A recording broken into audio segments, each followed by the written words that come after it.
welcome back to my channel. I'm super excited to do another weekly oracle pull for you all. And I did receive some feedback from my first video that you would like to better see the cards as I'm working with them and as I reveal them. So I am currently working on the resources and technology to be able to incorporate that into my videos in a really streamlined way. So thank you to everyone who provided that feedback. Thank you to everyone who subscribed and liked and commented on my first video. It was just wonderful to see so much support, so thank you so much. Today we are getting right into it. It's another week, it's a new week. We're at the end of the month. By the end of this week, we will be in a new month. So there's definitely kind of a passing over, exchanging over energies occurring this week as we enter into a new and fourth month of this year. Quarter one is done. Can you believe it? Pretty crazy. So I have already shuffled and laid out my cards this time. And as I mentioned in my first video, whenever I am trying to look for the card to pull from my oracle, I either look for something that just catches my eye. Sometimes a card will be at a kind of a different angle to some of the other ones, or I look for some lifting. So today I'm going kind of right in the middle, honestly, right in the middle for this card. Ninth house of faith. Wow, this is a beautiful card to be pulling today. This is actually something that's really been on my mind, the idea of what faith is and all of that we don't need to get into at this time. But as you know, whenever I cast a chart, I do so for Dayton, Ohio, which is where I live, and I'm casting it for 11:11 a.m. And according to this chart, we have a very, very stacked ninth house right now. And in this particular chart, we have a Gemini rising, and we are looking at approximately, what is this? 1, 2, 3, 4 planets. This is a stellium. So we actually have a stellium, which is when there's 2 or more planets in a particular sign. So a lot of stelliums are 3-planet stelliums, but according to this particular chart I have casted for Dayton, Ohio, in the 9th house, ruled by Aquarius, we have the Moon, Saturn, Mars, and of course Venus.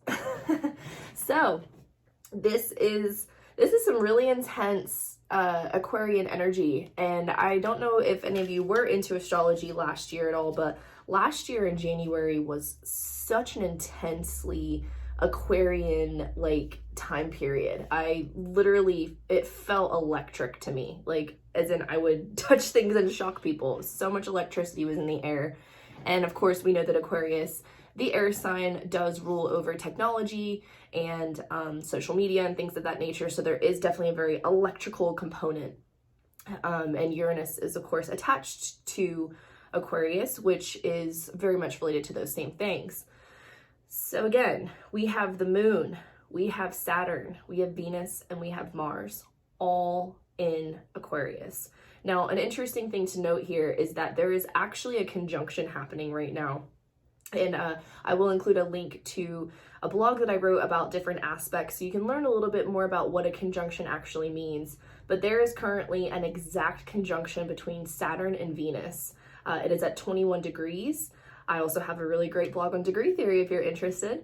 But what this means is these two signs, these two planets are not only sitting in the same sign, but they are sort of side by side moving forward in that energy. So they're very partnered at this time. And when we have Venus sort of partnered up with Saturn, all of our sort of sensory, luxurious spending, beauty and aesthetics may feel some boundaries put around it. And this can actually be a really good thing.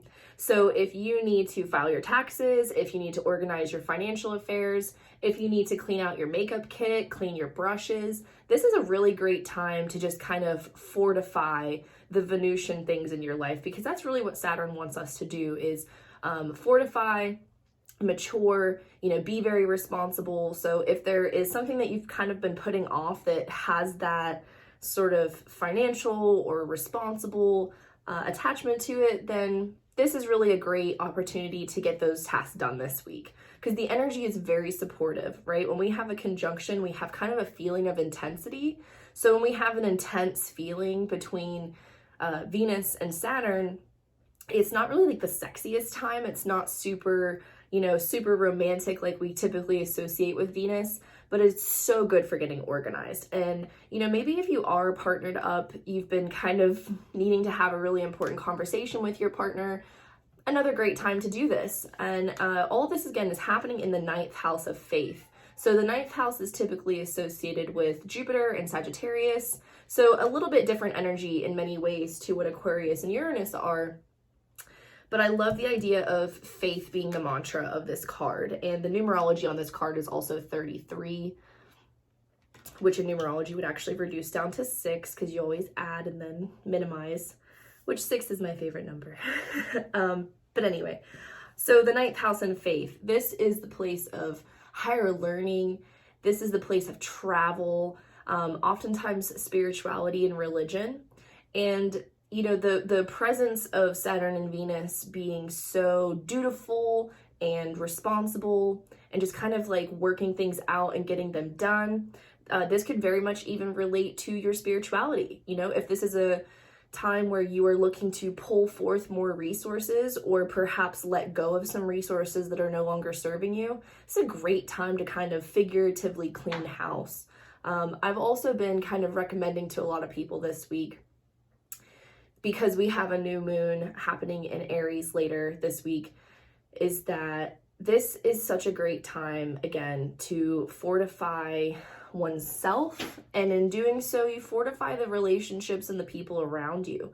If you need to take a mental health day sometime this week, then by all means do so. Being able to recognize the need for a boundary with yourself is so very important.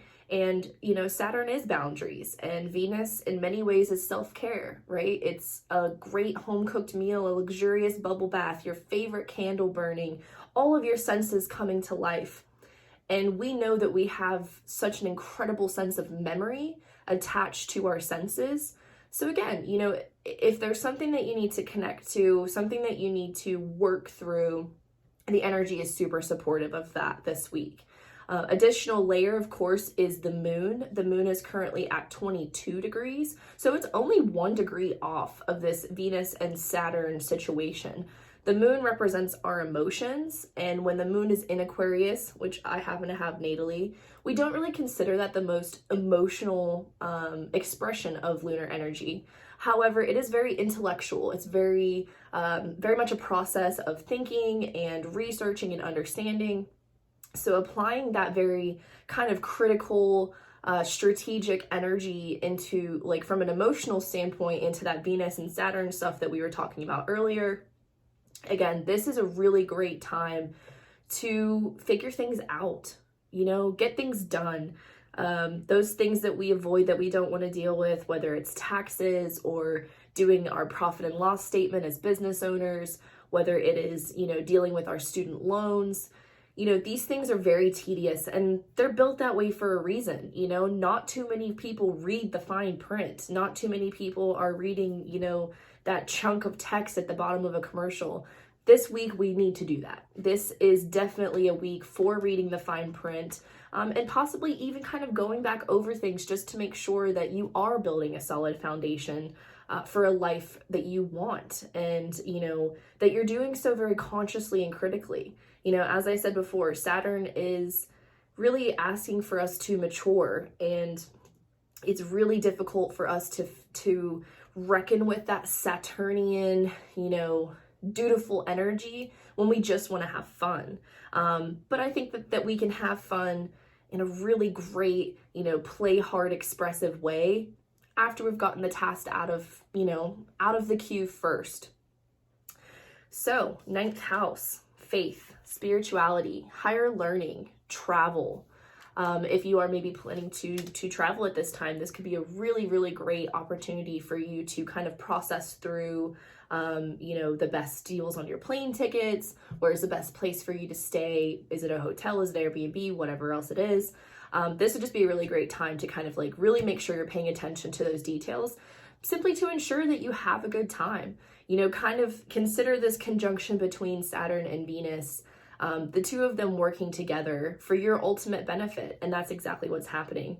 And, you know, through that process, sometimes things get a little difficult. They get a little stressful. And Saturn does that. You know, Saturn is not a very chill planet, like we would consider Venus to be, for example. But some of those more, you know, laid back vibes that Venus can bring forth, they're not really important right now. You know, really tap more into that Venusian energy, again, of the senses and like of a very holistic experience. You know, the cool thing about Venus is it is not only ruled by Libra, it is also ruled by Taurus. And so when you keep in mind that air energy and earth energy are very relatable and very important to Venusian energy, you know, you can be lighthearted, but also really be very practical. That is the whole point, you know, that's the whole point. So another thing is, depending on where, you know, planets are in your birth chart will kind of change this interpretation for you. So look at your birth chart. See what planets and what zodiac sign rules your 9th house. For me, I know that my 9th house is ruled by Leo, where my Chiron placement is. So, you know, take a look for yourself and see, how is that energy different for you? How are you connecting differently to the 9th house compared to what we have in this chart for Dayton, Ohio today? And let me know. I'd just be very curious. What zodiacal sign rules your house of faith and spirituality and higher learning and travel? And do you have plans for those same things this week? You know, is spirituality on your mind? Is school on your mind? Are finances on your mind? Whatever it is that you're, you know, that's coming up for you, pay attention to that, and consider it, you know, consider it valuable information and not just fleeting thoughts. You owe it to yourself to do so, right? So that is all I have for you this week. Thank you so much for tuning in again. I'm so grateful for all of your support, and I cannot wait to continue to make videos for you. And don't worry, I have a lot of great ideas planned. And if you have anything that you would like to see from me or have me explain for you, then drop a comment and let me know. And I would love to investigate what other projects that I can get into in this new fun journey. So again, thank you so much for tuning in and for your support. Please don't forget to like, comment, and subscribe. And until next week, I am your Ohio astrologer, Alex Pearson. Thank you for tuning in.